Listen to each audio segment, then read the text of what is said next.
یہ ہم نے آپ کو بتایا کہ ہم یسوع مسیح کے مقبرہ پر یا ٹوم پر جا رہے ہیں، خالی قبر، اور یہ فرشتے کے الفاظ ہیں، he is not here for he is reason.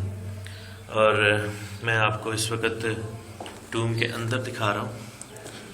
یہ گریو جو ہے وہ 3 حصوں میں بنی ہوئی تھی۔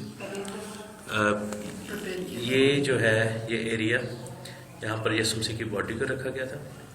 یہ بیچ کا ایریا جو ہے یہ خالی ہے، اور یہ ایریا جو ہے یہ ابھی انکمپلیٹ تھا، ٹھیک ہے۔ ریزن یہ ہے کہ یہ انکمپلیٹ کیوں رکھا گیا اور کیوں رہ گیا۔ یوسف ارمتیہ کی یہ قبر تھی، سب کو معلوم ہے، اور اس وقت کے لوگ جو تھے وہ اپنی پوری فیملی کے لیے قبر خریدتے تھے۔ یوسف نے اپنی قبر میں رکھا اور یسایہ 53 باب میں لکھا ہے کہ کوئی اور ایسا، یعنی وہ قبر ایسی تھی کہ جس میں اور کسی کو پہلے نہیں رکھا گیا تھا۔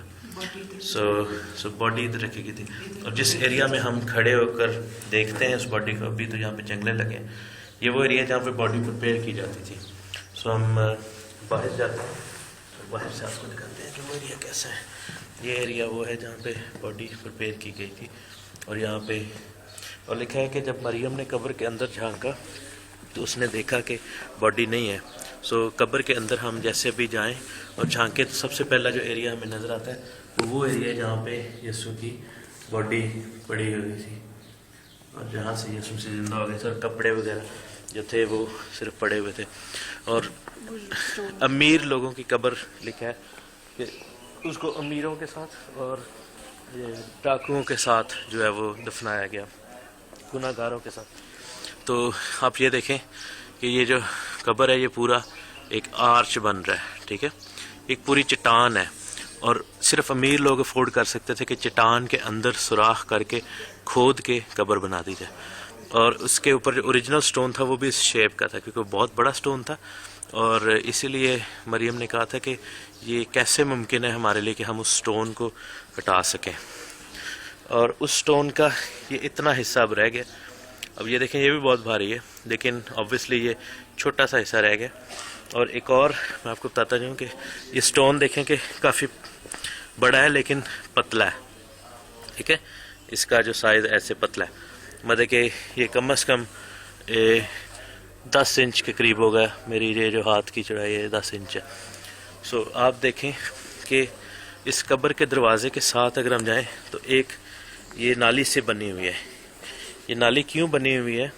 کیونکہ اس میں سٹون کو ڈریگ کرتے تھے، اور آگے سے دیکھیں تو نالی جو ہے وہ نیچے کی طرف چلی جاتی ہے۔ سو سٹون جو تھا وہ قبر کے اوپر رکھا ہوا تھا، اور جب انہوں نے دیکھا تو لکھا ہے کہ سٹون جو ایسے قبر کے بالکل سامنے ہوگا وہ لڑک کے سٹون سائیڈ پہ آ گیا تھا، ہاللیلویہ، اور قبر خالی تھی۔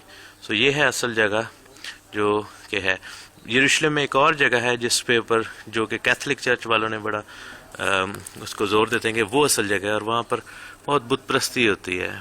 ہم اپنے کیتھولک بھائیوں سے معافی چاہتا ہوں اس بارے میں، لیکن وہ جو کنستنطین بادشاہ تھا اس کی ماں نے خود سے ایک ذہن لڑایا، اس نے کہا کہ یہاں پہ ہو سکتا ہے، چونکہ وہ پیگن تھی اور وہ بت پرست عورت تھی، اس کو پتہ نہیں تھا، سورج کی ورشپ کرتی تھی، اس کو پتہ نہیں تھا کہ برہ جو ہے اس کو شہر سے باہر لے جا کر جو ہے وہ قربان کیا جاتا تھا، کفارے کا برہ۔ سو اس کو پورا کرنے کے لیے یسوع مسیح کو شہر سے باہر لے کے جانا پڑنا تھا، اور گوسپل بھی یہی کہتی ہے کہ شہر سے باہر لے کر کے یسوع مسیح کو۔ سو میں آپ کو نقشے میں دکھاؤں گا کہ یہ غلط کیوں ہے۔ سو خدا کا شکر ہے کہ ہم آج اس جگہ پر کھڑے ہیں، اور ہم اس قبر کو جو کہ خالی قبر ہے دیکھ سکتے ہیں، اور خدا کا بیٹا یسوع مسیح زندہ ہے، اور ہم نجات پا چکے ہیں، ہاللیلویہ۔ اور یہ خالی قبر اس چیز کا نشان ہے کہ ہم خداوند یسوع مسیح ناصری کے خون کے وسیلہ سے جو ہے وہ دھلے ہوئے ہیں۔ اور میں شکر کرتا ہوں خدا کا، جیسے بھی آپ شکائنہ کو دیکھ رہے ہیں، میں خدا کا شکر کرتا ہوں کہ مجھے اور شکائنہ کو خدا نے اسرائیل میں آنے کا موقع دیا، اور ہمت دی کہ ہم ادھر آئیں اور خدا کی اس جلال کو دیکھ سکیں، ہاللیلویہ۔